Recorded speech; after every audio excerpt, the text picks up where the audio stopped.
Welcome to Visionaries Global Media, your number one source for podcasting entertainment.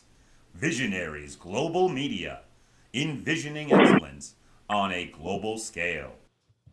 This is Banned from Ringside. Tonight on the Banned from Ringside podcast, the unthinkable happened. Cody Rhodes is headed back to WWE. Probably Stone Cold Steve Austin is going to make a WrestleMania appearance in a match. Probably AEW has a Dynamite. We have Elimination Chamber predictions also. That and a whole bunch more tonight on the Banned from Ringside podcast.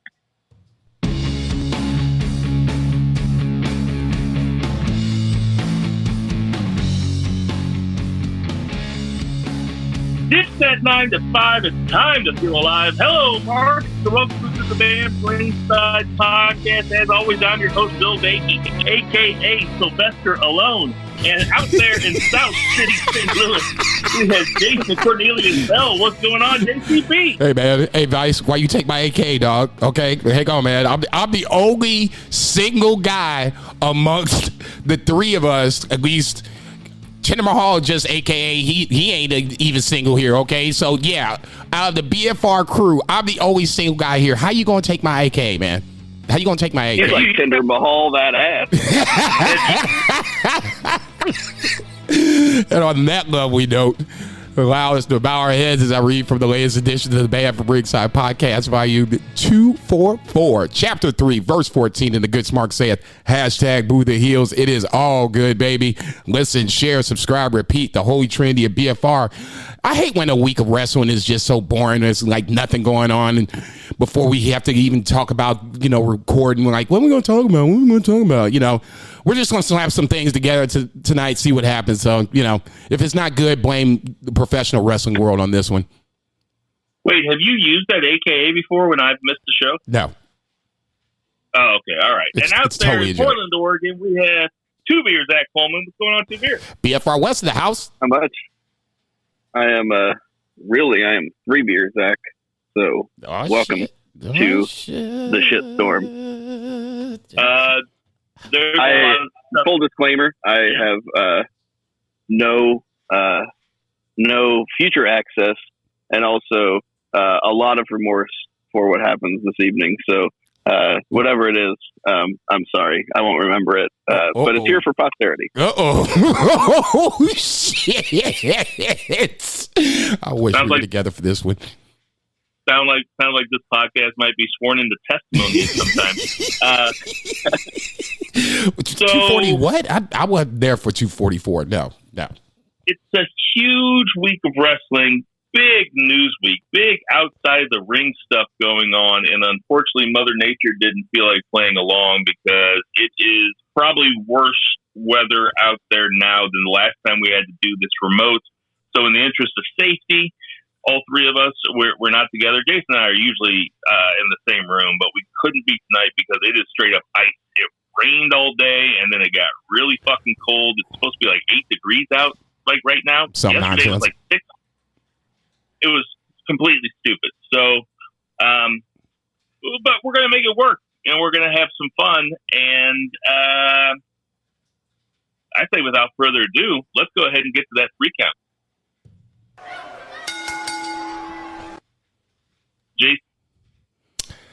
JCB, what's the one count?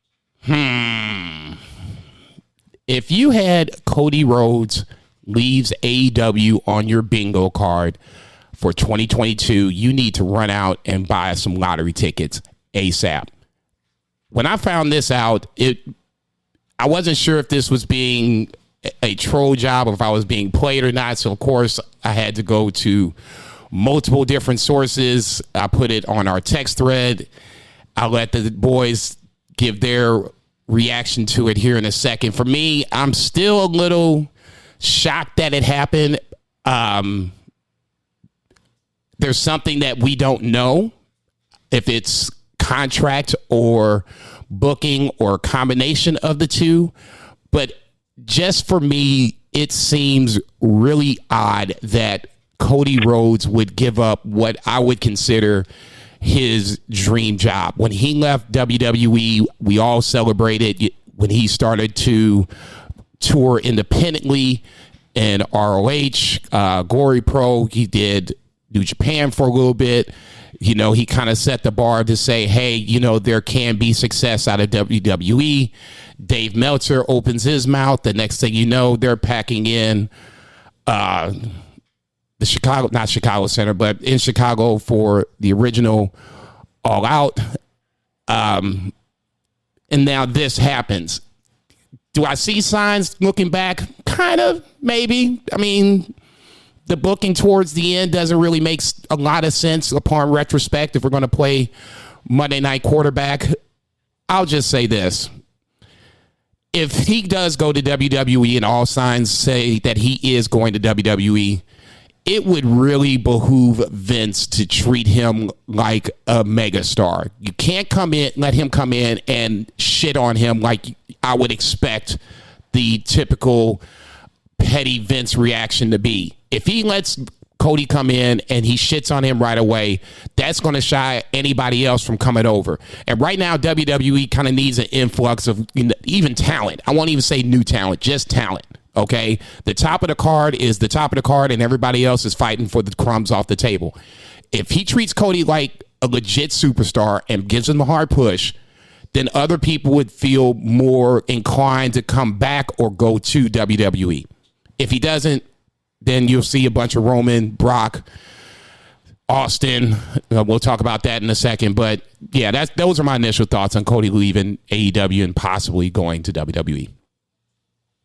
Zach, what are your thoughts? Yeah, I agree. My first initial reaction to this was that it had to be at work, right? Because not too long ago, Cody Rhodes was saying that we're about to do an angle that no one has ever seen and nobody will expect. I don't remember the exact circumstance or the exact interview, but I just remember him kind of pitching that they're about to do something revolutionary. And I'm like, oh, well, Cody being a free agent, I'm like, this is a total work. I'm like, they're going to do something fun. But with his removal from AEW and him not re-signing, and then also with Brandy's removal, it makes it seem like it is much less a work. So I'm not on the work train anymore. I fully believe that Cody, who has very much been a guy who bets on himself and has a very large ego, and I don't say that in the sense of in a pejorative sense. He believes in himself. That would be me, by the way. And yeah, he has an idea of what his value is, and also his value is incredibly amplified considering he is a EVP and a co-founder of WWE's biggest competition in over 20 years, and he has a history with WWE. I imagine he went to Tony, and he wanted a certain amount of money and or a certain amount of creativity, and Tony just wasn't ready to give it. And it's business, man. And, it's just like, what was it? JC said, it's like, I'm not a businessman. I'm a business man. So, like, I think that Cody's recognizing his value, and he can be that guy, and he can make multiple millions of dollars by going to the competition. And I think that's what he's doing. I fully expect to see Cody, and you know what? His gamble could pay off. He can get that money, he can get that bag, and it could pay off for WWE, because I'm like probably going to tune into SmackDown on Friday just to see if the dude shows up, So got your ass. Yeah, it is interesting, and it is amazing that we have a week of wrestling news where Stone Cold Steve Austin, who is arguably the greatest wrestler to ever do it, and my favorite wrestler growing up, and maybe my all-time number one favorite wrestler, is coming back potentially after 19 years of wrestling, and it is the number 2 news story of the week. It's bonkers. Like, it's insane. So, I fully expect him to see in WWE. And, everybody's been going one way. It's been that way for a very long time. And it was only a matter of time before somebody went the other way. And like Jason said, if Vince doesn't treat him like a superstar, it is not good. Not just not good for Cody. It's not good for them wanting people like MJF or Sammy Guevara or any of these younger guys that have potential. Yeah, Wardlow. Because if he doesn't treat him good and show him a certain level of respect and he reaches a certain level, then it's not ideal, because why would they ever want to come? And if he does go to WWE, I mean, I can see him being like, he ain't going to be Roman, but I can see him being above a Seth Rollins, maybe, at least for the first year, until Vince perhaps decides that he's the same guy that he let go however many years ago, and he does the John Morrison thing and he slots him right back into the same spot that he was whenever he left. But in the meantime, it's very interesting. It's a very interesting play. So I'll let Bill give his thoughts before we talk more. There's so much to unpack here. And you guys did a beautiful job of breaking down a lot of it. But it's really, so there's a saying, there's an old axiom that has to do with NBA playoff series where they say the series doesn't start till the home team loses. Cody Rhodes going back to WWE says to me that now it's fucking on. Like, they are, to me, this might actually legitimize AEW more than anything else thus far, because Vince values Cody so much. And for Vince, apparently, reportedly, Vince is like psyched about this and loves the idea of one of the original EVPs of, as Zach said, the biggest competition they've had in 20 years. He loves the idea of taking this guy and making money with him. And there is no, now, I don't know if he's going to be fighting for the 24/7 title in 4 months, but it's damn near done. I mean, reports are it's damn near a done deal that he will be at WrestleMania, which is fucking bonkers, man.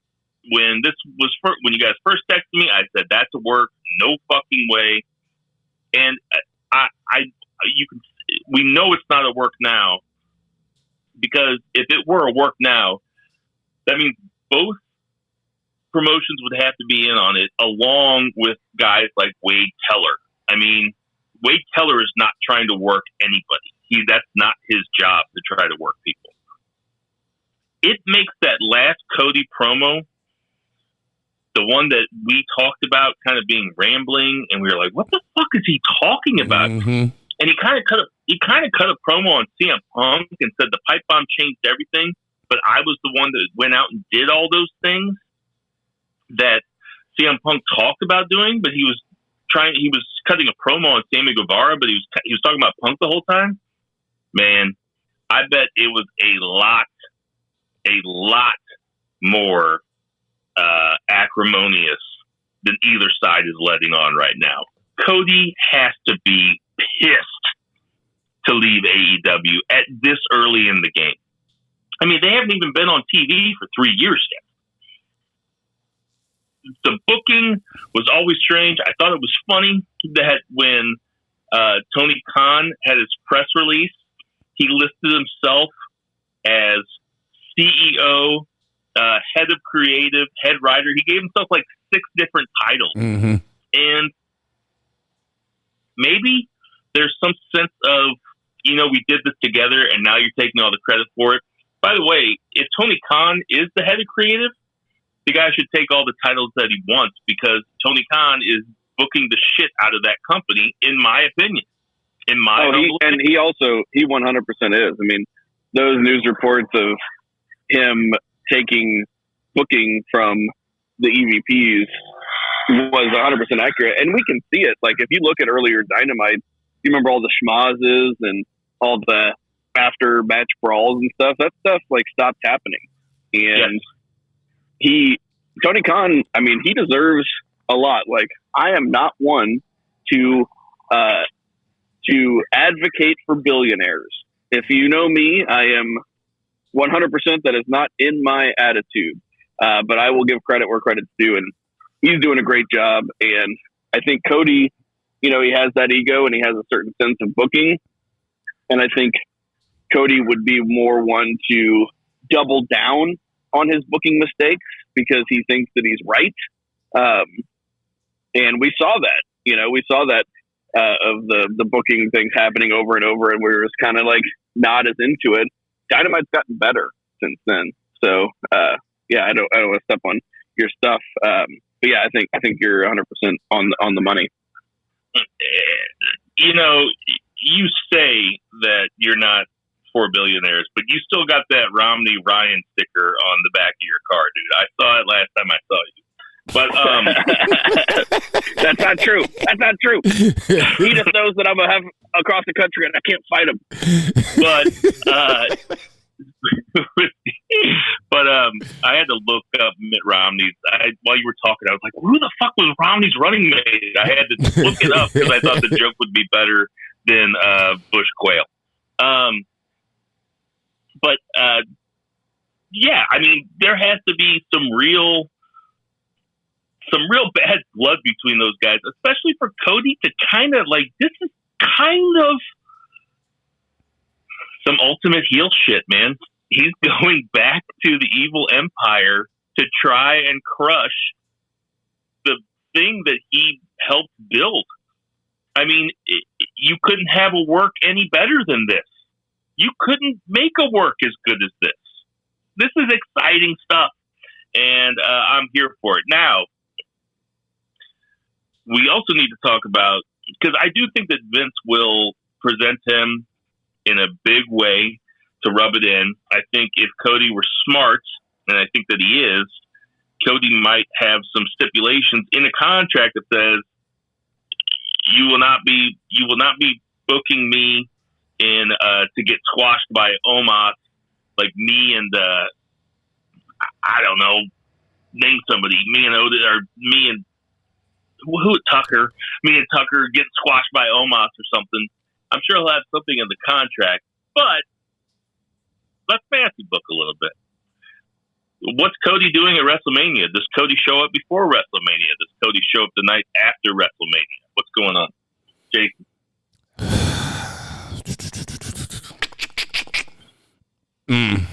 If I had the pencil, I would have Cody show up the night after WrestleMania. WrestleMania is going to take care of itself. There's going to be plenty of eyes there. This should give you enough time. WrestleMania is the first weekend of April. This is the middle of February. So that's roughly 6 weeks. This should give him enough time to get a game plan together, because that's always WWE's biggest thing, is that they start with something and then for whatever reason it stops, or they have no plan whatsoever. 6 weeks should be enough time to figure out what you should be able to do with Cody basically for the rest of the year, if you wanted to go down that road, because he'll be there the rest of the year. If it was me, plus Raw's numbers aren't always great, you want to have those big reveals on Raw the next night, I would do the night after WrestleMania. Zach, what would you do? If it was me, I would put him on TV as soon as he possibly could. I would have a writers meeting right away, and I would have Vince in there saying, you guys need to figure out a plan for WrestleMania and beyond. And they have tens of thousands of tickets still left to sell, which is why they have asked Austin to come out of retirement. They have a lot of tickets to sell. So I would have him, if it was me, and I had the pencil, and they just transitioned that Intercontinental title away, I would have him, I know that they have Sami Zayn doing the whole, Johnny Knoxville. That's going to be the match. But maybe perhaps after the night of WrestleMania, just because like Jason said, that could be good. But I would put him on there early, and I might even nix the Johnny Knoxville thing, and I would have him bring back that old Intercontinental title like he did before, and actually revamp that championship and make it mean something, and make it a stepping stone. Either that, because he ain't gonna be Brock or Roman in WrestleMania, so that looks to be title versus title, and it's hard to interrupt those plans. So maybe he takes that Intercontinental belt right away. I don't know. It's tough, man. But I think that they need to put asses in seats, and I think that they need the ratings bump. And I think that if you're Vince, you put that dude on TV early and you book him strong. If it was me, that's what I would do. Yeah, I'm with Zach. I think the earlier the better. Just to give you an idea of how many different ways they could go with this, I've got two in my head that I like a whole lot. The first one being, you book him in a WrestleMania match against Seth Rollins. You bring him in as a babyface. Cody can have a problem. I've been gone for a while, but while I was still here, you were getting all these opportunities while I was toiling away. Fuck you. Let's have a match. You could even put the title on Seth Rollins on Saturday at the Elimination Chamber instead of having this godforsaken belt versus belt match. It might make more sense to bring him in as a heel, but maybe after the Elimination Chamber, Vince comes out on Raw or SmackDown. Vince comes out first segment and starts cutting a promo about, whatever, how this WrestleMania is going to be the biggest WrestleMania of all time. Boom, Cody's music hits. Cody comes down, and him and Vince work shoot on each other about why Cody's been gone so long, what he's done. And then Cody says, I wasn't allowed to fight for that other belt, but I didn't care because there's only one belt I care about, and it's the Universal Championship. Oh, my God. That's brutal.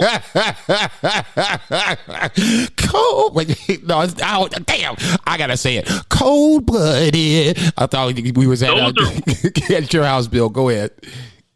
Those are only the babyface options. Now, he could come in as a heel and say, I've gotten so much better because the competition here was so low, I wasn't challenging myself. So I went to Japan. I went to the other place. Fuck WWE. Bring anybody to me. Treat him like a huge star. Let him win the belt at SummerSlam or something. There are so many ways they could go with this. Like I said, there is not a work that they could come up with that is more exciting than prodigal son coming home. They could even call him the prodigal son Cody Rhodes. They could do it. It would be. There's so many options. What do you guys think about those? I like it, and also if we think about people that are already booked, right? That's the issue. They kind of already have a plan. One thing we don't have a plan for, and a guy who has been completely missing, is Triple H. And if he is able to pull out a match, and we have Cody and Triple H for the right to book NXT, because Cody is perfect for NXT. Dusty was there, the Dusty Cup is there. We could have, that they fight for the right for NXT, and then Cody takes over NXT 2.0 and ends up doing the promo classes because we know he can do it.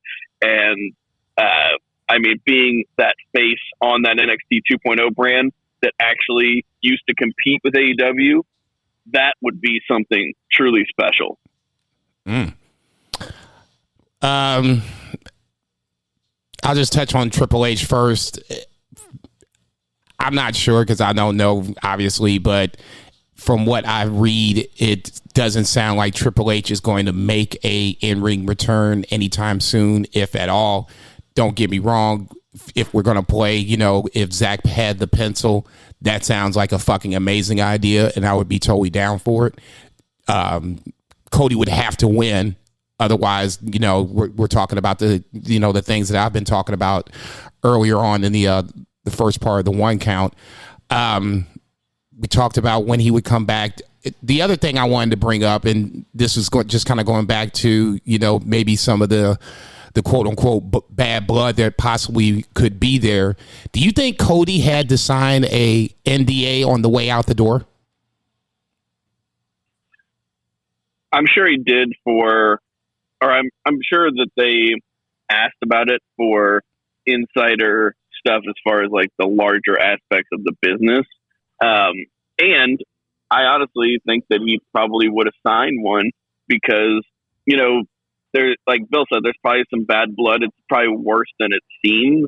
But the dude was very passionate about the brand. He was very passionate about doing what he did. But at the same time, you don't want to leave bridges burned because, like, the pop for Cody, if he was able to come back in 3 years before he was 30 or before he was 40, to fight MJF for the title, you know what I mean? Like, right. If MJF had the belt, right? That would be just insane. So, for business purposes, like, you probably do, and it might have been built into his original thing, right. An NDA might be built in because he's an executive. If you're a wrestler, that wouldn't be built in, but he was an executive. No, good point. Bill, do you think he had to sign an NDA at any point before, during, or after being in AEW? Probably.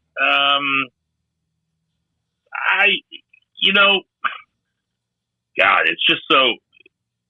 It's such a pro wrestling. The only reason I even asked that, sorry, the only reason I even asked that is because usually when somebody leaves WWE, they come out on Fill in the Blanks podcast and drop, the bomb. This would be something very similar and something that I think everybody would want to know about. So that's why I asked. Go ahead. Yeah, I don't know how that would. It's one thing for talent to do it. It's another thing for, a legit executive to do it. So I'm going to say that even if he didn't sign an NDA, which he probably did, I don't know if he's the type of guy to go, like Zach said, burning those bridges. Now, I'd pay a lot of money to listen. I'd love to hear the backstage stuff. I would love to hear Cody just shoot on Tony Khan. I would fucking love it because Cody was always kind of in his own little world in terms of AEW. It went from them treating him like a main attraction to them treating him like just like a totally different part of the show. Even though he did just have the TNT title, I guess. I don't know. Okay. Can I chime in for like 30 seconds? Okay, that's where I think the Cody can't challenge for the world title step kind of bites him in the ass because at a certain point, Cody can only do so much with that step on him. That's why I've always said, and it may come back later on if he does come back to AEW. That's just so weird for me to say.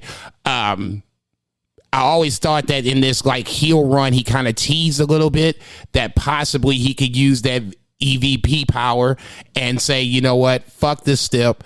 I'm going to challenge for the title against fill in the blank and just win the title and then, go from there. Maybe that was a storyline. Maybe it was money. Maybe it's a combination of the both. That's what the whole trippy part about this is because it feels so sudden that now it's like, damn, I just remember seeing this ladder match and now he's probably going to be on WWE programming by WrestleMania.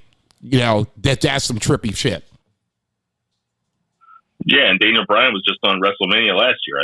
Yeah. The fucking quite the whirlwind of a we are year. Truly in the best timeline, at least for wrestling. The worst timeline in regards to climate change and politics, but we're doing okay in the wrestling world, and really that's the only thing that keeps me alive right now is these Thursday evenings, guys. So thanks for not making me paint my brains across the ceiling and have my kids walk in on me. So thanks, guys.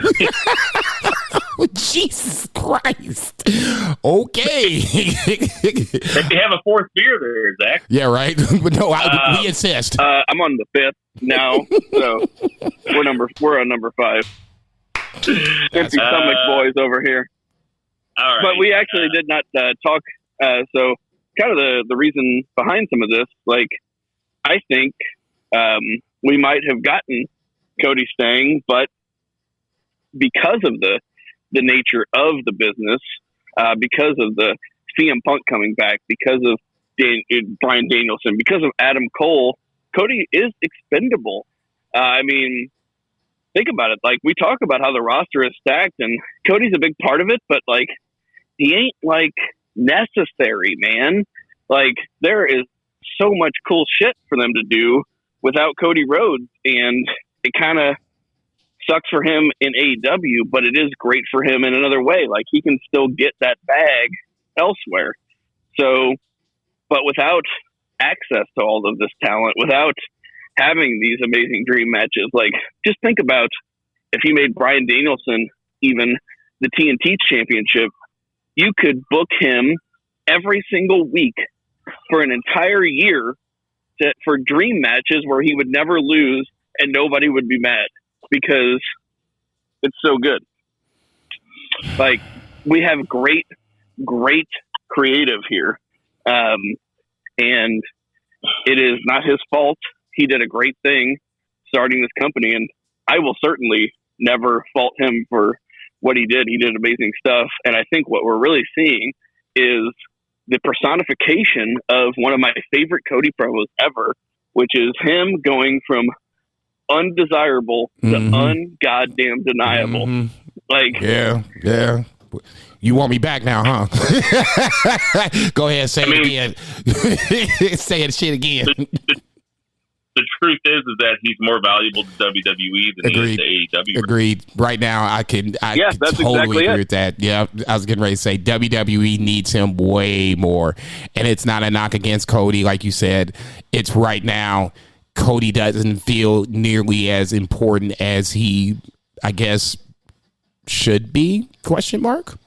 But, you know, that's part, I think, in part of the stip being clamped around him, and then in part of the fact that you had such an influx of talent. We even said Miro's name because he hasn't been on TV, but I mean, that was one of the guys that they brought over as well.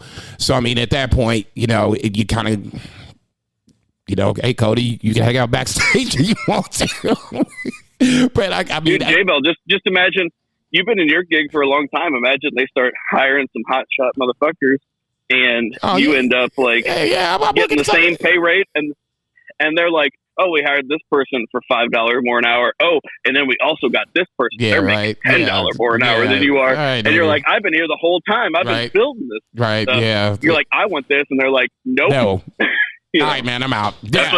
I could totally feel that because I could see me, the first couple motherfuckers I might let slide, but that third dude that I don't think it's on my level, and you making more than me, man, hold up, dog. Hold up. You gonna pay this dude? I can see how this was unfolding already. That's what happened when you guys brought in Murray, man. I almost went over the left. Let's say, gotta hold the chain together and shit. All right, everybody. Sorry, Murray. You gotta go back to KC, otherwise Bill might flip. And that's when I started taking my pants off so that Bill felt more comfortable. Right. I don't know if this is gonna be scandal of the year, but it's on my list. Let's get to that. 2 counts.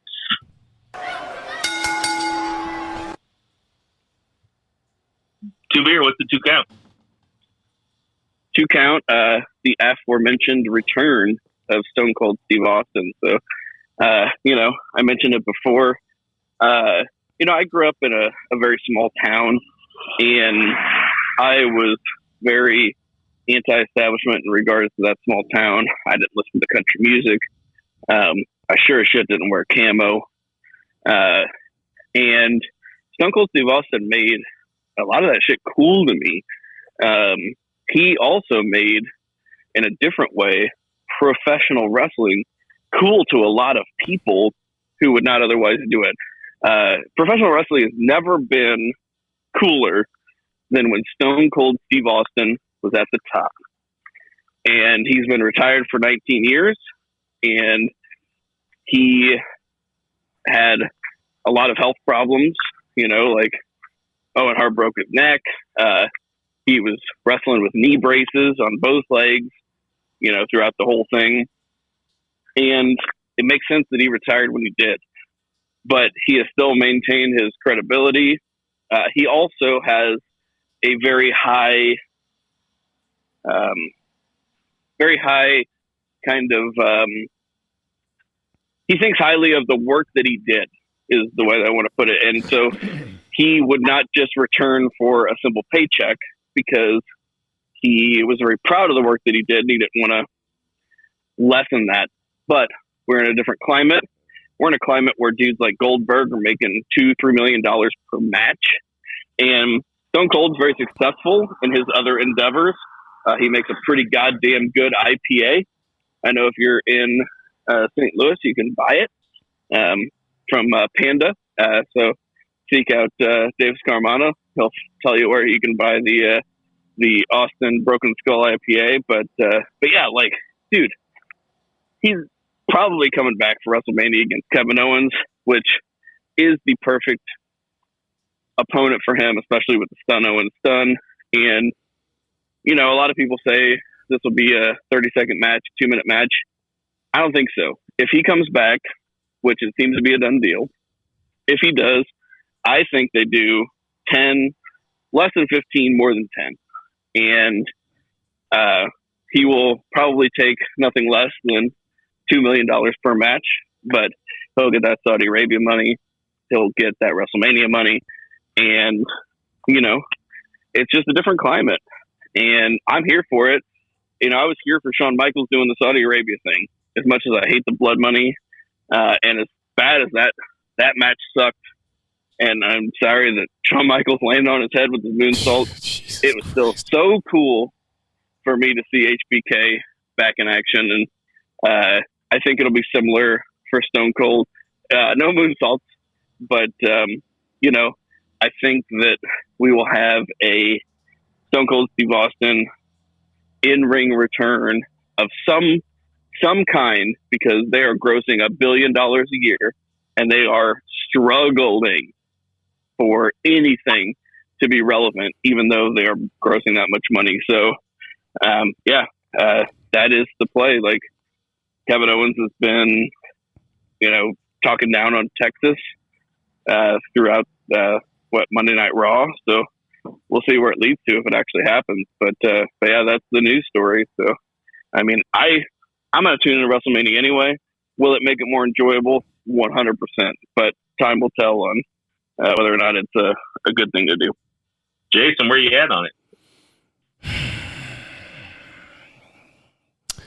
My knee-jerk reaction was like, this shit's a work. There's no way this shit's going to happen. I mean, it's not a knock against Austin per se.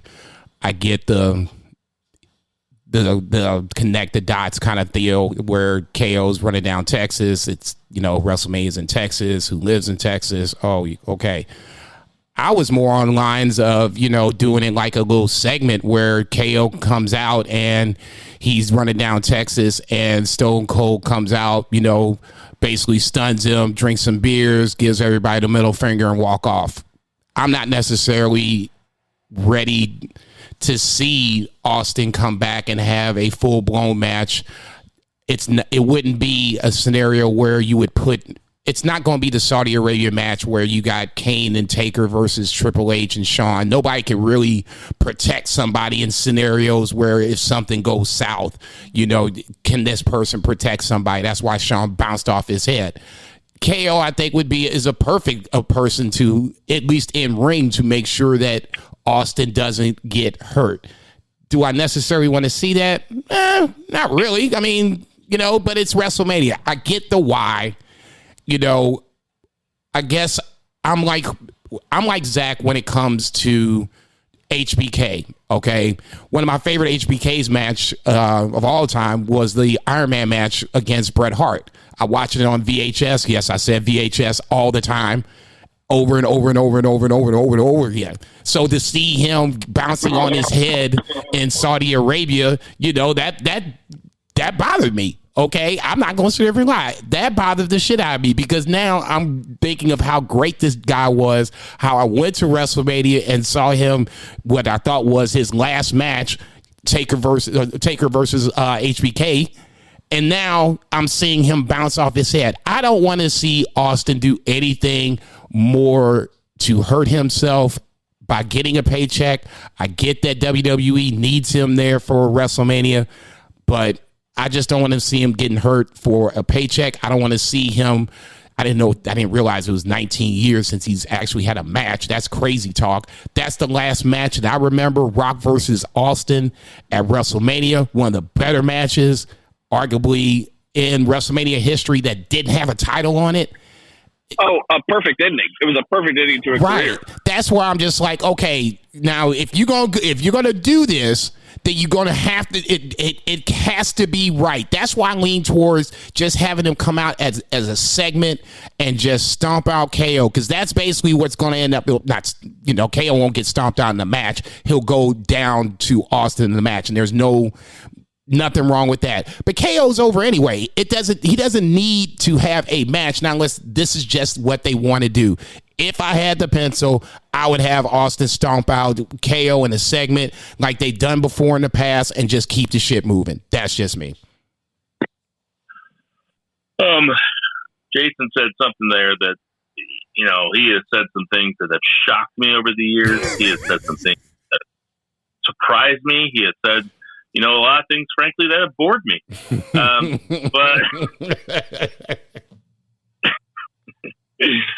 But you ask yourself, do I want to see Kevin Owens versus Steve Austin in a full match? And you said, not really.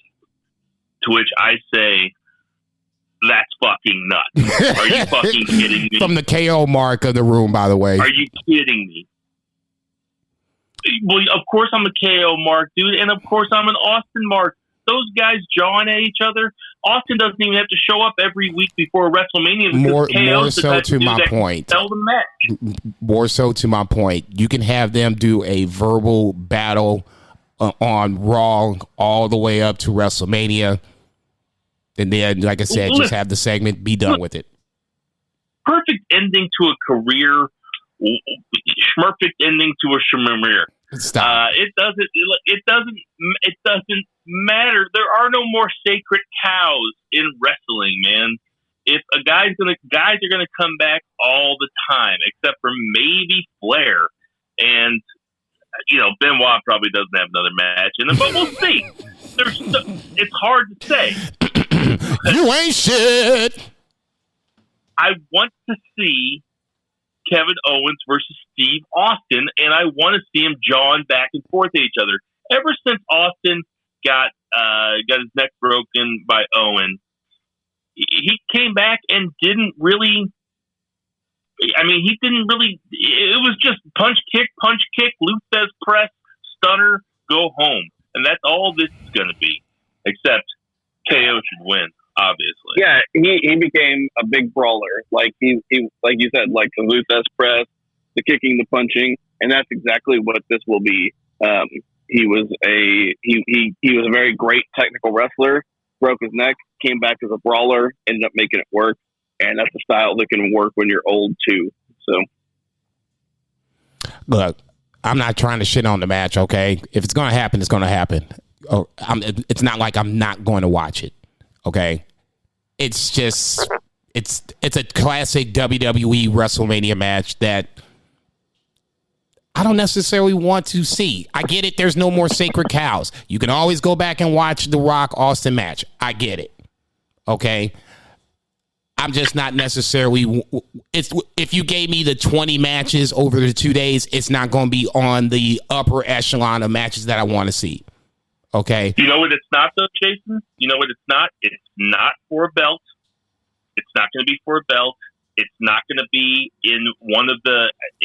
It's not against somebody that already has something else going on, or somebody that could be fighting a full-time wrestler this year, and instead they're bringing back some part-timer or some legend to have another match. This is a perfect marriage. And Steve Austin has done really well to stay away. I mean, I'm surprised it took him this long to come back, to be honest.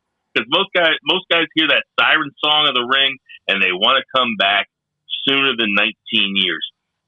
Steve Austin looks pretty good, man. He does he's on TV a lot. He makes appearances. He does not look overweight. Apparently last year he bought a ring to put up at his on his land. I think he's got some acres down there in West Texas. I mean, it sounds to me like he's been getting into ring shape. Okay, I mean, like I said, it's going to happen probably. I can't stand here and say I'm here for it, because that would be lying to you, me, and others. So whatever happens. It's not like I'm gonna be mad that Austin came back and and ruined whatever memory that he and Rock had. That is what it is. But like I said, it's not a WrestleMania match that I'm gonna be like, oh shit, let me sit down and make sure I'm here for it. I'm gonna watch it. But if I miss the entrances or whatever, okay, just make sure I'm there for when the bell rings. And then from that point, whatever happens. But like I said, for me, I can't share that excitement. I would be lying if I said otherwise. All right. Well, unless there's anything else to add about this, Jason, I appreciate you taking the other side on that. I know that had to be painful. Not really. We talked about in our pre-show meeting that Jason was going to disagree. He was going to be the bad cop while Jason and I were good cop, or while Jack and I were good cop. No, not really. The dude really actually meant everything he said. True story. Let's get to that 3 count.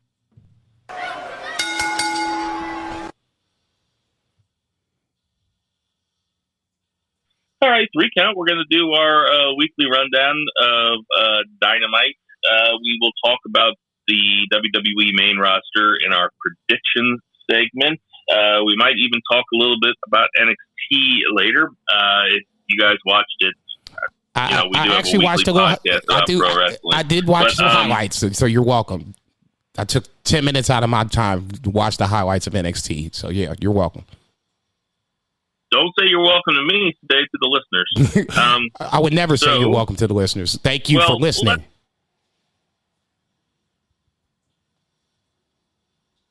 Let's start with the main event. The main event, which was, let's just call it what it was. I'm not here to just give AEW credit when there's no credit due.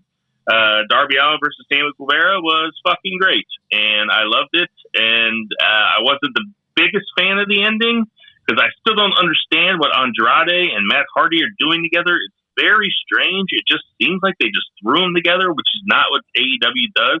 But as the world's, biggest Darby Allin hater, as I've been called before, I've always liked his in-ring work, and this was no exception. Stanley Rivera and Darby Allin can fight forever, as far as I'm concerned. I mean, based on all evidence, I feel like the biggest Darby Allin hater is probably his mom or his dad. God damn. What the fuck? Zach, what you think of this match?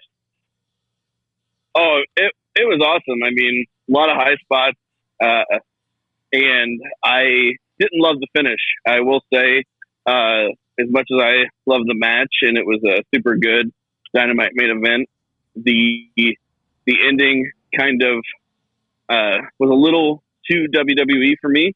They did a little bit too much to protect Darby. It's fine if your big baby face loses against a reigning champion. For me, that's fine. It just solidifies your championship more.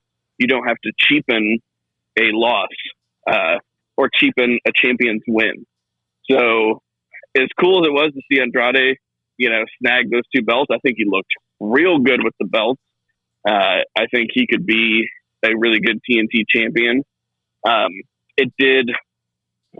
I don't want to say it didn't fit well with me or anything, but I think it would have been better if he just beat him clean. And, as the resident AEW sexual here, I got to give, my criticisms where I see them. I have to give fair criticisms because I don't want to come off as like a total mark. But for me, I think it's fine if Sammy pins Darby. It's not going to hurt Darby at all. So I think it was a little weird, but I do kind of see why they did it, to kind of play around, with Andrade being in the mix, and maybe it leads to something. But I would have appreciated a clean finish because that is what I'm used to with AEW. JCB. Tubular kind of stole my thunder in this one. The match I thought was really good. It was another classic Darby Allin, Sammy Guevara, spot fest galore. I mean, there's a couple of times I'm just like, Jesus Christ, you guys need to remember, this is kind of longevity too. I love seeing you guys fly around, but when Sammy kind of flew off the top swanton style and hit like the edge of the apron and bounced off of it, like you could see his shoulder twitching or whatever. I'm like, ugh, yeah. Maybe y'all should think this thing out. Dude, this ain't a pay-per-view. It's a Wednesday night. Right. Reel some of this back in for a little bit. Don't get me wrong. I appreciate it all, but, maybe save some for Revolution in a couple weeks. That said, I agree totally about the finish. It felt WWE-ish where the distraction finish comes into play. I agree with Two-Beard on the fact that I think Darby is over enough that you didn't have to go that route. A clean loss wouldn't have been the end of the world for Darby in this scenario. Now it kind of feels like this is at the worst, a tag team match with Darby and Sting versus Andrade and Matt Hardy, maybe momentarily until Jeff comes back and then all bets are off. Ultimately, I think this signals that Darby's going to be sliding towards the tag team scene with Sting. If I'm not mistaken, they're still undefeated. There's a triple threat at Revolution, which we'll talk about that here in a second. For the tag team titles, they're probably going to be in the mix. Bill for that. will talk at length. Mr. Triple Threat himself. But I was going to say, I like the match. It's just the ending was not to my liking. I will say this, though. When Andrade held both belts, it was like, a glow was over him for the first time since he arrived in AEW. I'm not necessarily saying that's a bad thing, but it's probably been a little too long since he had some shine. So I'm not. Dude, he's got that tailored suit, and he looks so good. And you put some gold with it. Dude, he looked like $1 million fucking bucks. Okay, one belt would have been nice. Two I was just like, damn. Okay, sorry, Keith Lee, but you might have a little competition over here because I'm liking Andrade with 2 titles. But like I said, at the end of the day, for me, it's more about Darby and Sting. It feels like they're getting ready to slide over and be in that tag team, I guess, battle royal or whatever. I don't know. Shit. I'll let Bill talk about that. But yeah, match was good. Finish, not so much. That's actually a good segue because, again, in my being critical of AEW, which is not common, I will say that the tag team division has stagnated since Jungle Boy and Luchasaurus have gotten it, which is not what I expected. I expected them to be real workhorses of the division, and it seems like we're just kind of waiting for something else, which is weird to me. I fully expected a lot more from their title run, and this just seems very mediocre, and it seems like a holding pattern until the next thing. And the way that they're developing the next title contenders, it's weird that it's not automatically Santana Ortiz, where they're putting focus on elsewhere, or maybe Red Dragon or something. It's just like now we're doing battle royales, which kind of just fucking suck in general. Like AEW does a better job than most, but it ain't pretty. I don't love it. So, did you happen to see Jurassic Express versus the Gun Club on Rampage? Yeah, Gun Club is like a very serviceable tag team, like the Ass Boys, so to speak. I thought they looked great, but they have kind of put Jurassic Express on the back burner now, which is strange. But maybe they're just trying to retool right now the tag division. Mercedes Martinez. That's the thing. It's like why do you have to retool that? Like, and it's almost like a big problem that we have with WWE. It's like this should actually be a big focus because you are so stacked. Like, why is this secondary? Why are we in a holding pattern? Like, I feel like this should be something that's at the forefront. Maybe it's for a bigger payoff. and for a larger storyline. But I am on the record as mildly disappointed. Even though I think that whatever the match is, say it's Jungle Boy Luchasaurus versus Young Bucks, because they're obviously going to be in it for the pay-per-view, and Red Dragon, that could be very interesting. Could it be Jon Moxley and Bryan Danielson? Oh my God, even more interesting. So maybe is for a larger payoff, but color me unimpressed lately as far as that tag title. Agreed. We'll get to Moxley and Danielson later. Mercedes Martinez versus Thunder Rosa. Thunder Rosa goes over in a good match. Britt Baker and her minions come out, and they try to have Mercedes Martinez finish off Thunder Rosa. She hesitates. They take her out, too. I like the match. Again, it was just a little bit too much activity afterwards. It's really WCW. I know that we said earlier that they've been doing less of it, but it's still there. Jason? The John Kreese character appearing from nowhere is my biggest problem with the segment and the post match itself. The match itself, it was fine. I didn't have a problem with that. This is, WCW, WWE, call it whatever you want to. If you're going to do something like that, then at least introduce the John Kreese character beforehand or something. Drop a nugget that this might be happening. The only nugget that we saw was the Cobra Kai shirt on Britt the night of. And then, bow, here comes John Kreese. Okay, yeah, I get it. No mercy, sweep the leg, blah, blah, blah. That part, I just don't... Look, as long as we're going to talk about AEW and what we don't like about AEW, Britt Baker has become boring as AEW champion. I'm sorry. I love Britt Baker. She's from Pittsburgh. Steelers are my favorite fucking team. Guess what? This shit is boring. I'm ready for Thunder Rosa to take the title off of her, and let's move along. It has drug on long enough. Jamie Hayter has been a victim of this whole Britt Baker scenario. It's time to move along. Britt Baker, love her, but this shit has gone long enough. Agreed, Zach. I won't disagree. I love her as the champion, but she hasn't had enough credible title defenses. I think had she been going through the ringer like Hangman, right? Like, I see some people like denigrating Hangman's reign, and I'm like, this dude has to bleed heavily for every single title defense. Like, he has to outwork the best workers in the business to maintain his title defense. Britt Baker is riding on charisma. If they were to give her a few more credible title defenses, I would feel less like this, but it does feel like we are just kind of transitioning to Thunder Rosa.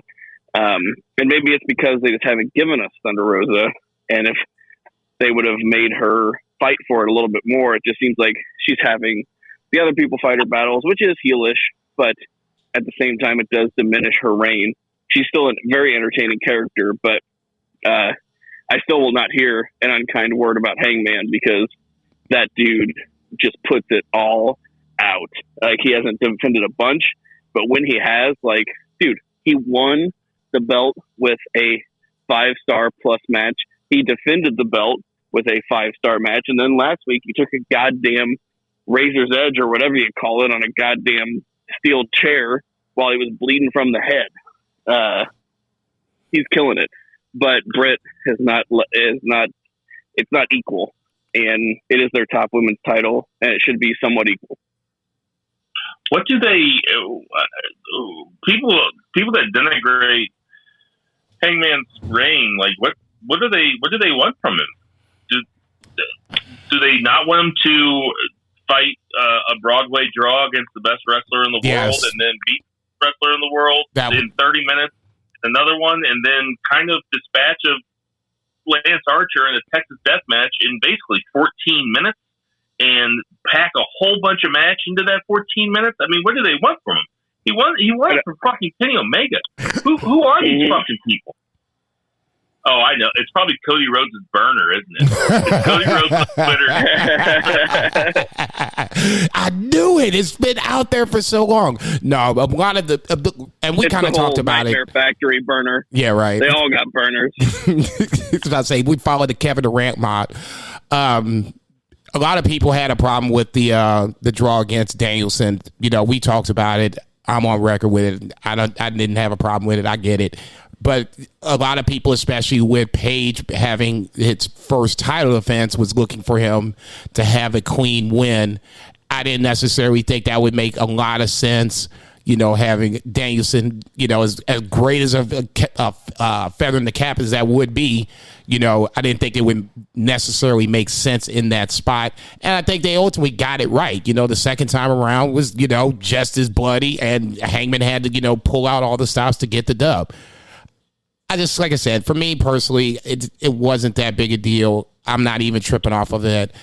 Apples to apples, Britt's title reign has been subpar at this point. You know, it started off high. Now we're gotten to the point where I'm like, it's time for you to get the title off you, so that way you can get back into chase mode. But she's still super over, you know? No, there's no question about that. No question about that. Like I said, love Britt. She's over.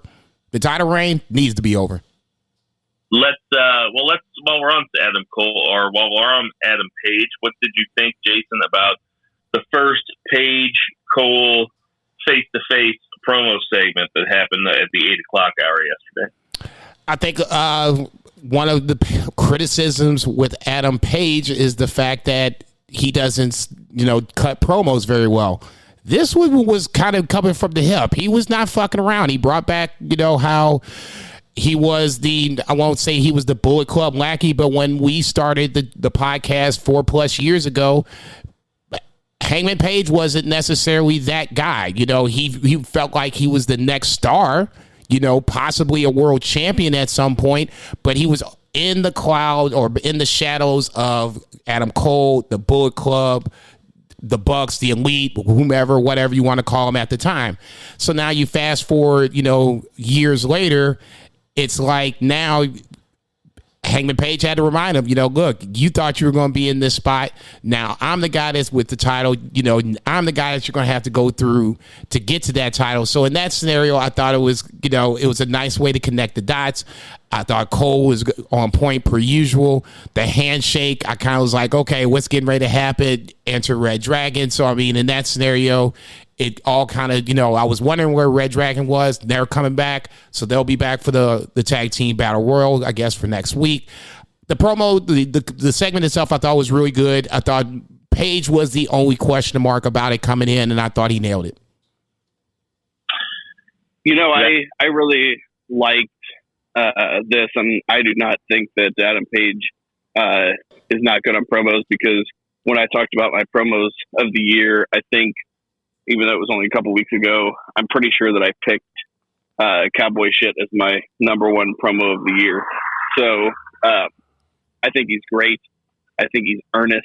I love the earnestness. I love that aspect of reality that he brings in too. I love his story. And I mean, we're going on 2+ years of the Beefers where my favorite matches and my favorite angles were Adam Page oriented. So I am still very much a proponent of the Adam Page title run. At the same time, when Adam Cole came out, I do think that he outshined the champion, and that is not Adam Page's fault. Adam Cole is just that fucking good. And the way that they handled this segment was cool, because it definitely fooled me. I was actually into it. I was like, Adam Cole's like turning a leaf. I was like, this is cool, man. I was like, got your ass. I was like, he shook his hand, and then he left, and he left, and he like had you didn't that, see like, the little smirk. Okay, come on, man. That was the hit right there. It was perfect, and I was like, this is cool. I was like, it's gonna add to something later, because like Adam Page is gonna think the best of like this guy that he's known for a long time, even though, you know, Adam Page had that smirk, and then we had the attack, and I get why they did it and everything, and I'm fine with it. But I do think, even though I think Adam Page should have this long title run. If you think about Okada's best title run, because he had multiples, and there was the one that like really solidified him, where he just took on all comers and he just really overcame every obstacle. I think perhaps it would be cool long term for Adam Page to have his moment in the sun. He bled deeply, and he has really overcome some of the best in the world. Kenny Omega, Bryan Danielson. I don't think it would be negative for him to lose it to Adam Cole, especially because they probably wouldn't do it super clean.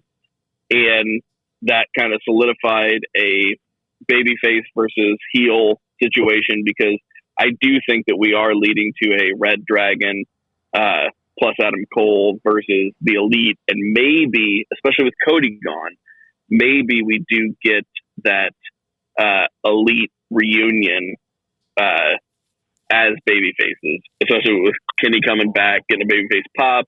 Adam Page, Adam Cole talked about, you don't have any friends.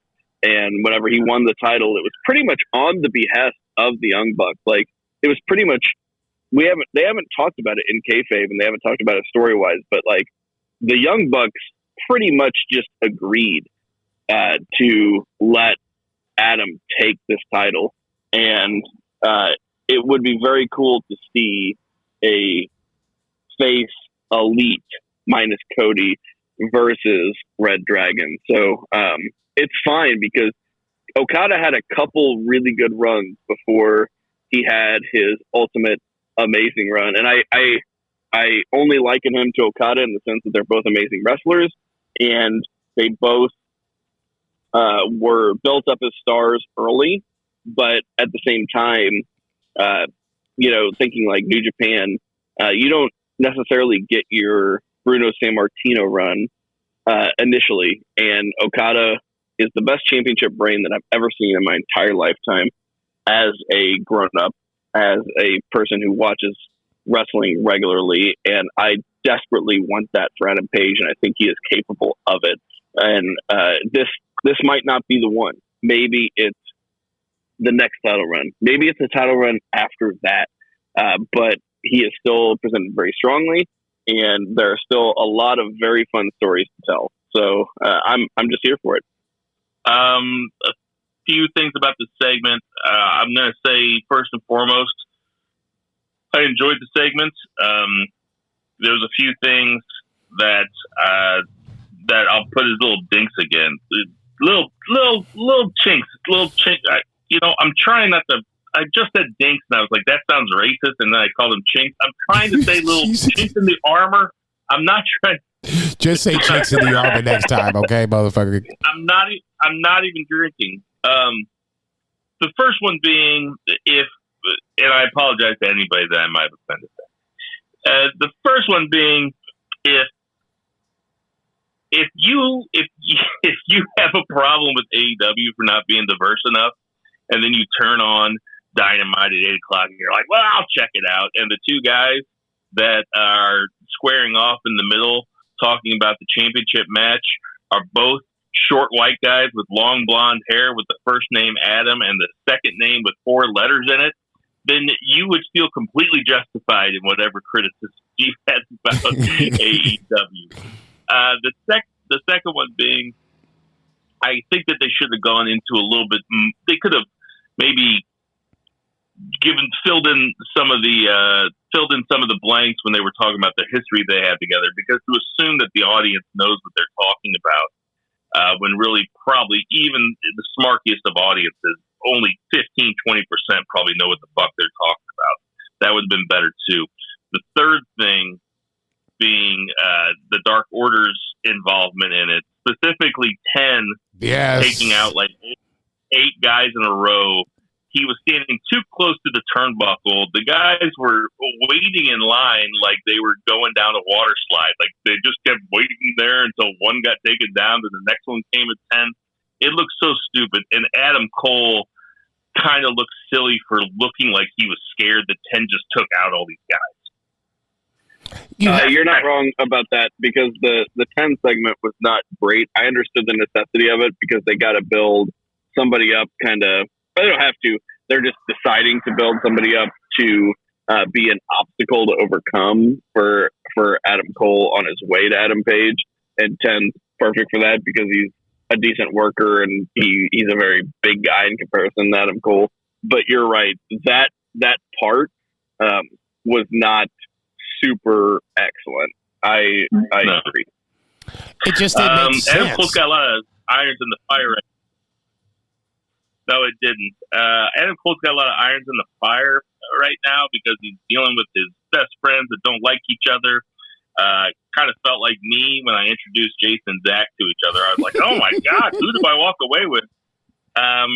But you walking away with me. I drove, motherfucker. Get in the car. We'll have plenty to talk about the tag stuff next week. I don't want to belabor this too much, but we still have to talk about, the Punk MJF segment was fine for what it is. They're stretching it out. I don't think they've really broke any new ground. There's not really anything to talk about. Did you guys think that whenever I saw him cross-legged in the ring, though, that he was going to talk about Cody? Maybe. I thought for sure he was going to do another pipe bomb. I wasn't sure. But it ended up just being an MJF segment. It was kind of a bummer.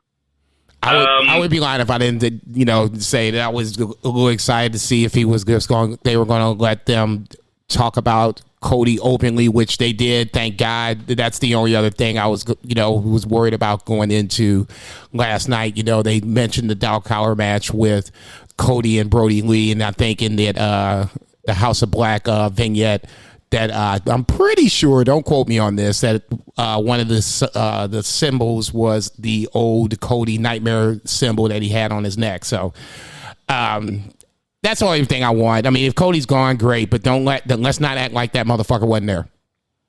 Yeah, and they did do a good job of bringing him up and not ignoring it. And I think that's the biggest signal to me that this is not a work, that they are acknowledging that he was here and he's not anymore. And I just want to say I cannot wait to see that floating neck tattoo 3D holographic in WrestleMania. Oh, Jesus Christ. Moxley cuts a promo on Bryan Danielson after Bryan Danielson has a great match with Lee Moriarty. It looks like we were talking about, well, what could it be? Are we going to get a match between the two, or are they going to be a tag team? It looks like they're going to give us both. Because Moxley said, I can't trust somebody till I've bled with them. So that looks like we're getting Moxley versus Bryan Danielson at AEW Revolution. I don't give a fuck who wins because I would love to see them be the AEW Mega Powers together after that. And I want to see them fight everybody. I am extremely cool with this. I think it's a great booking decision considering how top heavy the entire promotion is and how many guys could get runs going forward. What do you think about it, Zach?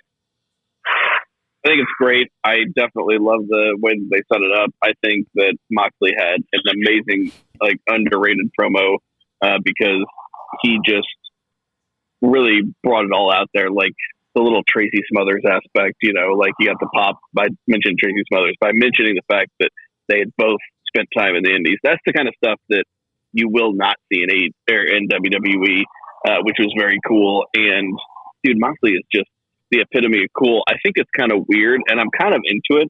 He does this thing. I wish I was on video where he does this snake-like movement whenever he talks, and he does it whenever he comes out. And for some reason, I would think it was dirty from anybody else, but for him, it's the epitome of cool. Dude, I'm literally flying halfway across the country to see Jon Moxley. I spent $400 of my own hard-earned money. That is not a little bit of money to me to go see him in New Japan in Chicago because I think he's the coolest wrestler going. I'm about to buy a Moxley shirt so that I can wear it to the event.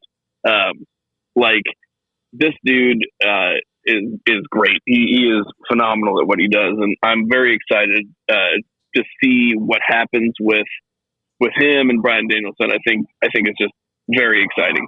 Jason. I like the fact that Moxley kind of brought up the fact that he never beat Bryan Danielson, but that was not John Moxley, it was Dean Ambrose, or it was Moxley in, a previous lifetime, or it was Dean Ambrose in WWE. It's not the current incarnation of John Moxley. So I thought that was, a nice little plus in the promo portion of the program. I'll say this. I agree with Bill on 100%. I can give 2 fucks less who wins this match. The match is going to be good.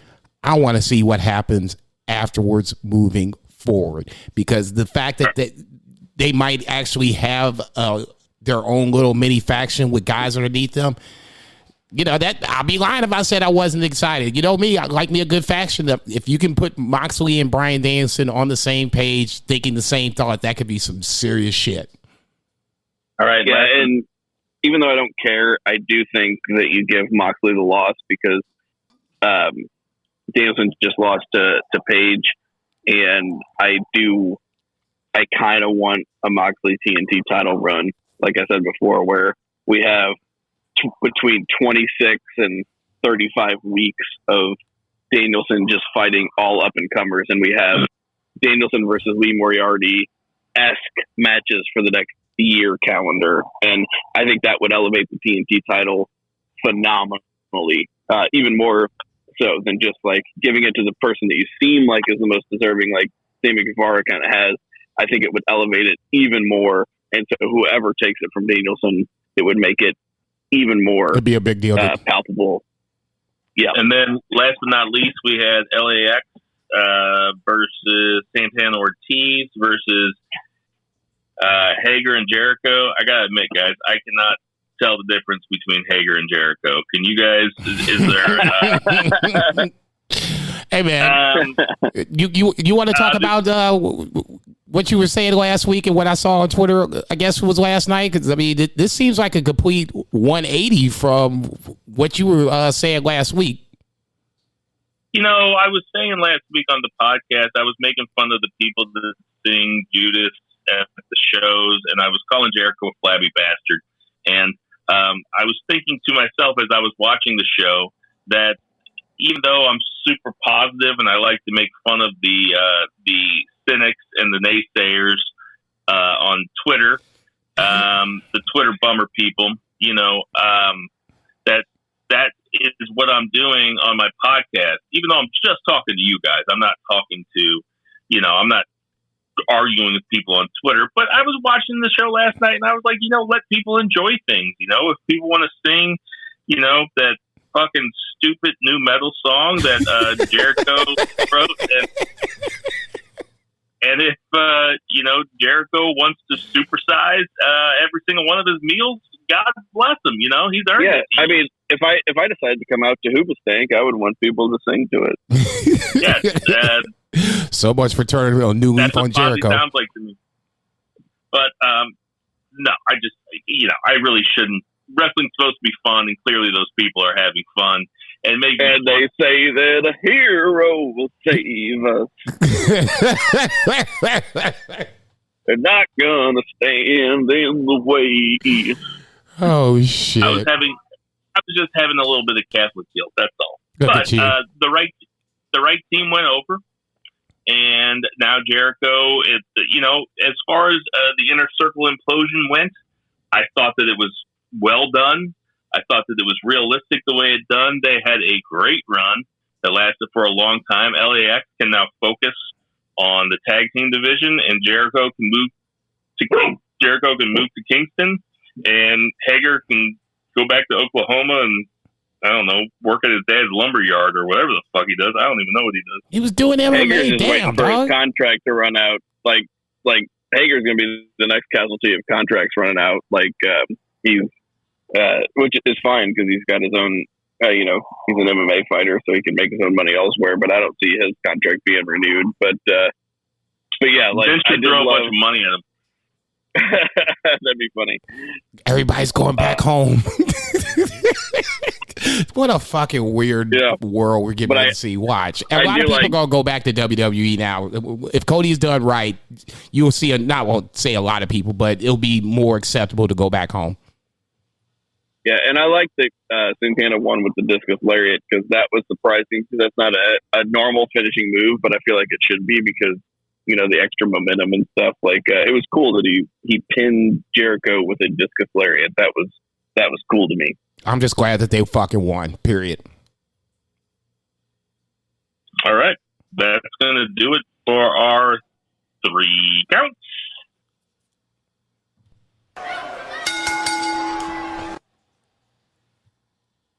Okay, guys, we got some Elimination Chamber predictions. Zach, I'm going to ask you, Jason, if you don't want to press the button over and over again to play the music. I'm way ahead of you, dog. I'm way ahead of you, dog.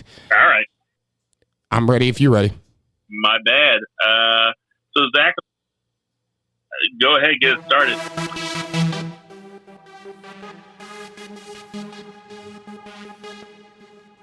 Zach, I'm going to ask you to get the Wikipedia page out so I don't have to keep reminding you what the matches are and who's in the Olympics. That's fucked I'm up. on it. All right, let's start with the biggest match on the card. We got McIntyre versus Madcap Moss with Happy Corbin in his corner. Jason, who you got? It's Drew McIntyre. At least you would like to think it is. I can't believe I'm getting ready to say this sentence, but with Cody coming over, possibly Drew McIntyre's WrestleMania spot is in question. So I would like to think that Drew wins this. I expect Madcap Moss to give us a good match. A little fuckery from Baron Corbin, but at the end of the day, I expect Drew to go over. 2 Beer Zach, who you got? Yeah, it's Drew. And I will say, from what limited time I've seen him, based on my limited time, spending time on WWE broadcast or clips, I do like Madcap Moss. I'm a fan, but I don't think he's beating Drew. So I'm going to go with Drew. Like the wrestler, hate the gimmick. Yeah, I like Drew in this match too. Drew was at the top of the card for so long, carried the company through the COVID-19 lockdowns. It's okay for him to be at the mid card for a while, but he's still got to win while he's down there. So yeah, it's McIntyre across the board. We have the Viking Raiders versus the Usos. Reva, did you just fart? Jesus Christ! I cannot see the Viking Raiders going over here. I'm taking the Usos. Zach. Yeah, as much as I would like to see 2015 through 2018 Viking Raiders going over, Vince doesn't give a single fuck about these guys, and it's the Usos. It's all about Roman. Yeah, just make it a threesome on this one. It's the Usos going over. Okay, we have Becky Lynch versus Lita on Raw. Becky Lynch came out. I'm not really sure what she was trying to get across. I guess the gimmick is that she's scared of Lita. Lita is making it sound. I think, from what I've seen, I think the gimmick is she's distraught that her childhood she has to idol. Yeah, has to find a childhood idol. Yeah, it'd be like if George Carlin told me I wasn't funny. Do we have to dig this motherfucker up and smack him around? This is me projecting my own personality into Becky Lynch, but that's what it would be like. Be like George Carlin telling me I'm a hack and I don't deserve the success that I've had, which is none compared to Becky Lynch. But yeah. All right. Well, I'm taking George Carlin. Who you got now? Oh yeah, absolutely. It's Becky. Yeah, I was going to say that I would be absolutely stunned if Lita won the title. That would throw this whole WrestleMania women's division on its ear. But I don't think that's your swerve of the night just yet. It's just a paycheck for Lita, and I don't blame her for taking it. No, go ahead, girl, get your money. We're getting a rematch at WrestleMania, no doubt. I'm going to say that Becky goes over here with some sort of chicanery. All right, we got Roman Reigns versus Goldberg. Roman Reigns had a great line on SmackDown in his sit-down interview with Michael Cole. where Michael Cole said that Goldberg at one time won 173 straight matches in WCW. And Roman Reigns said, if I would have been at WCW, everybody'd still be winning because the company would still be around. Oh, ew, God damn. Oh, shit. Damn, Roman. What the fuck? Then he goes, next question. It was tremendous. Shit. I'm going Roman Reigns here. Yeah. Jason, who you got? Yeah, Roman Reigns for sure. And Zach. All roads lead to Goldberg in Saudi Arabia, but Roman Reigns is still winning. And I will also say that he is. I'll add a little bit to this. I will rescind my pick. You can give me a loss if Roman Reigns actually takes a jackhammer. Ooh. No, I mean, no, we're not going to change the rules here, but I appreciate it. No. You heard the man. Let's go with the win.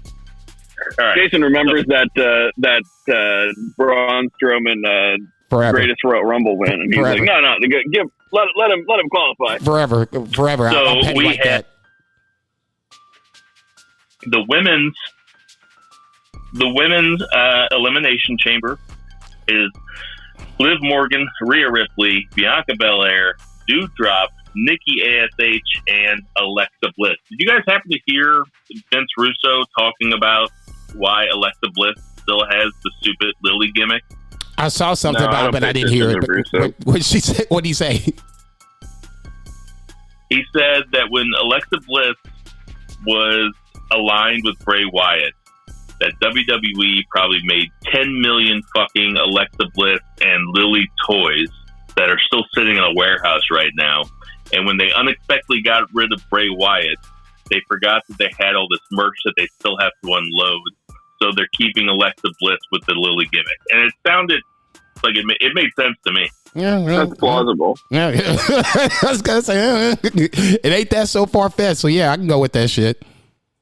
All right. So, we're going to go least likely to most likely. I'm going to go first. We got Nikki ASH as the least likely. We have Liv Morgan as second least likely. Then we're going to go Alexa Bliss. Then we're going to go Doudrop. Then we're going to go Rhea Ripley.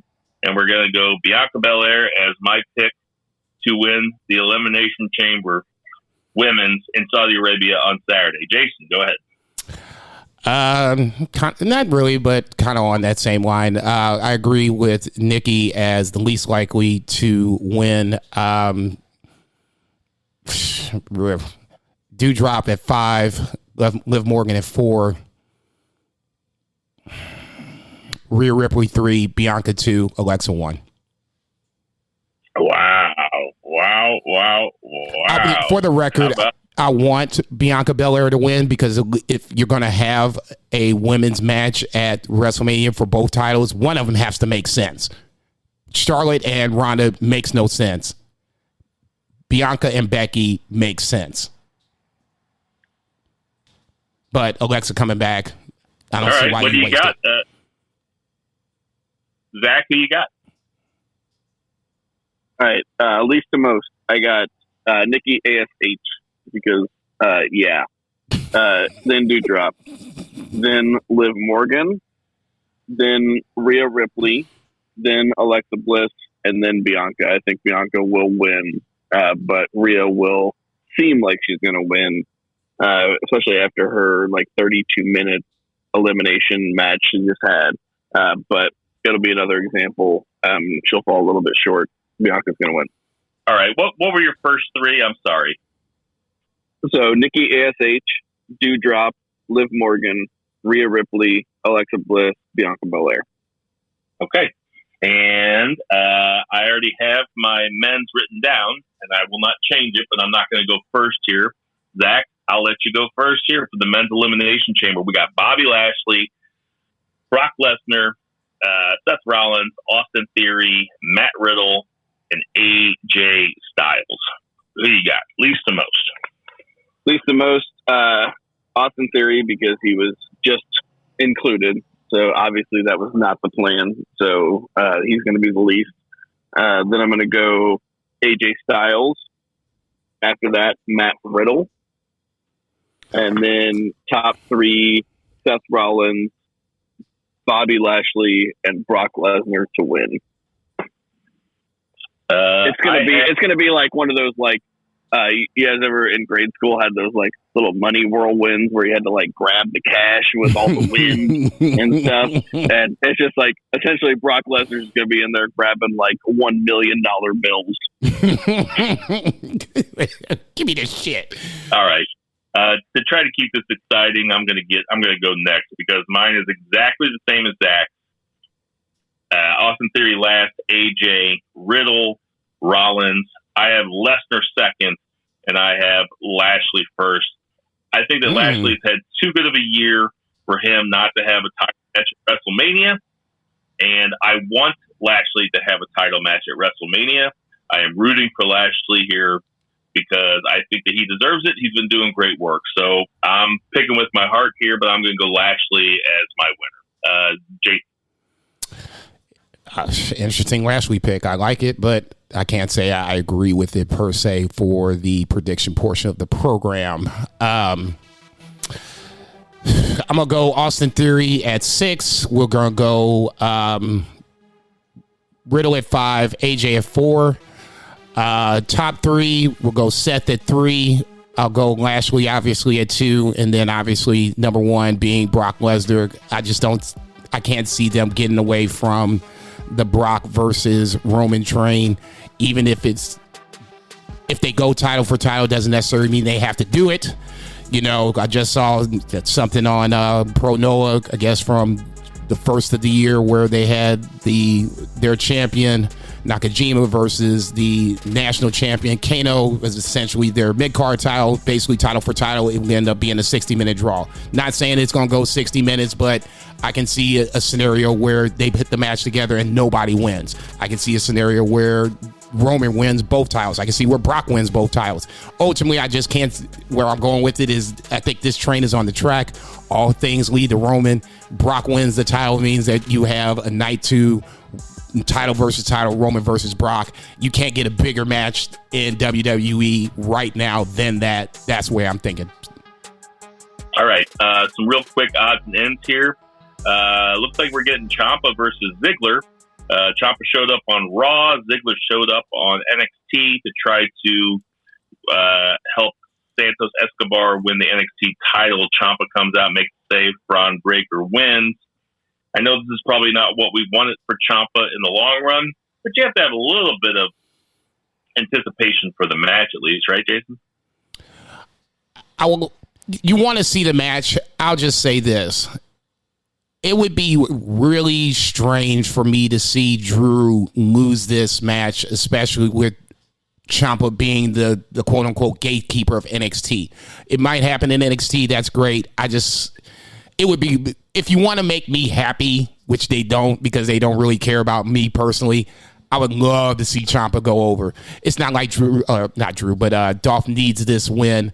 I just think the way Vince thinks Dolph is a main event, a main roster guy, better choice of words, where Champa isn't. That's where I can see Dolph going over. I think the matches would be really good because you got 2 good guys in the ring and they can both go.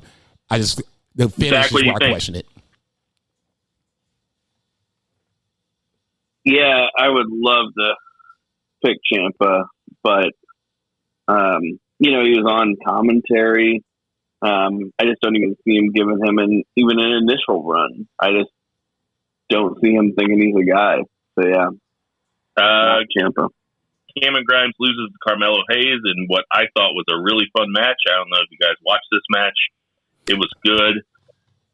Not entirely, but I did see the finish. It looked good. It was. I'm sad for Cameron Grimes because this feels like this is the title that he should have. But Carmelo Hayes is, I won't say on a different level, but he's one of the few reasons I would watch NXT if I really wanted to start watching it again. This match looked good. Like I said, I didn't see the whole thing, but ultimately the right guy went over. So, The Creeds went over MSK to win the Dusty Cup, and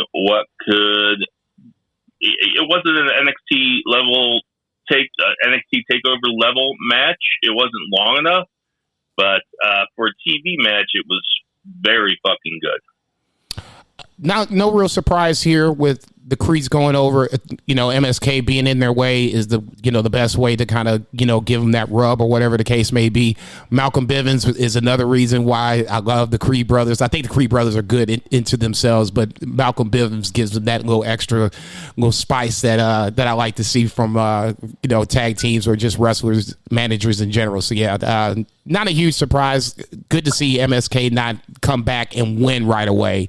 That's I think they're already good in the tag team division in that scenario. The Creed brothers are obviously guys that they have future plans for, so you might as well put them over now and have them face Imperium down the line. I would love Malcolm Bivens' towel said never give up. Just kidding. Give up now.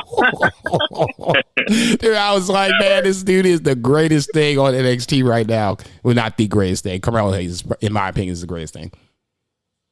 Probably the most intriguing thing that I saw was Imperium was out there, Walter cutting a promo, Imperium cutting a promo, and Solo Sikoa comes out to confront them. Now, Solo Sikoa, also known as the Usos' younger brother.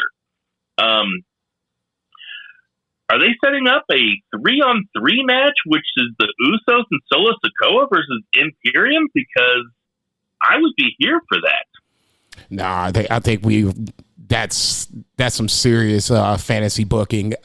I think it's more on the lines of, this is a de facto number one contenders match. The winner gets whoever. If Braun Breaker has another match in between now and whenever I guess they're doing their next big not pay-per-view, but takeover at the weekend of WrestleMania. I think I saw it was the Saturday afternoon on day one. So they'll have that match. Whoever wins that Walter Solo Sikoa match is probably going to be positioned to face Braun Breaker that WrestleMania weekend. My guess. Any thoughts on that, Zach? Yeah, I would think that they would be positioning the Usos guy well, but didn't he lose like his first match on TV? Yeah, he doesn't strike me as somebody who, he's been winning lately, but he doesn't fight. He doesn't strike me as somebody that would be in the championship picture. I guess Braun Breaker didn't though either. And Solo Sikoa has been. I won't say that. For me, Braun Breaker, screamed of, this, the poster child of NXT per se. Solo Sikoa has at least the look of, somebody you don't necessarily want to be fucking with a title on the line. Yeah, because he looks like his brothers. Friend of the show, Steve Patterson, posted on Friends of BFR all of the title, the whole lineage of the NXT title, which is fun to see. And I don't normally frame things negatively, but there were two people that stood out, and it was like a hall of awesome, right? It was like 30 awesome people, and then like Bo Dallas and Karrion Kross. Stop. So Bo Dallas had a good run, but I saw that thing too, and I do not remember Aleister Black winning the belt.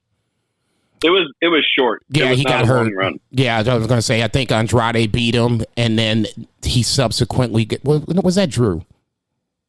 I think Aleister Black got hurt in that match, and I think Andrade beat him. I would have to, No, Andrade beat Drew. Who got hurt. Okay, but yeah, Aleister did not have a long run, but it was like a total hall of awesome. And there was a couple that were those are the two standouts to me.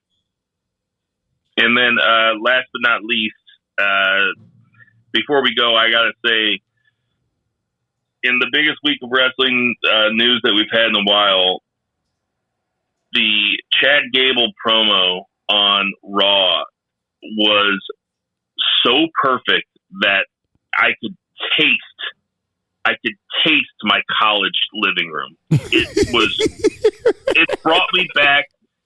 It brought me back to 2000 era Kurt Angle so much. He looks like Kurt Angle. He talks like Kurt Angle now. He cuts Kurt Angle style promos. It was, just chef's kiss, perfect. Oh my God! Did you guys see it? Honestly, I didn't see it, but I just had a quick question. So I'm assuming that Chad Gable is not going to be on your Beefers most underrated for 2022 this year. No, I'm going to keep it going. I'm going to say until he wins the New Japan heavyweight title, he's going to be the most underrated, underused wrestler there. The dude fucking rules. Shit, if he goes to New Japan, okay, then let's talk, motherfucker. That's fair. Jason, That's fair. Oh my God, I'd fucking love to see him in the G1. Jason, give me This Is Banned from Ringside. This is Banned from Ringside. All right, we got some birthdays this week. Big John Studd. Dead. Would have been 74. Sean Spears, a.k.a. Ty Dillinger. Definitely alive. He is. No. He has a birthday this week. He is turning 10. 10. Well, his wife is at 10. Sean Spears is 41. Jack Gallagher is 32. Did he get me too? Am I remembering that correctly? Yeah, he was a part of the Speaking Out movement too. I was getting ready to say his wrestling career seems like it's RIP for sure. He had a whole bunch of McGregor tattoos, and then it didn't work out for him. See, you ain't shit. I mean, when he's right, he's right.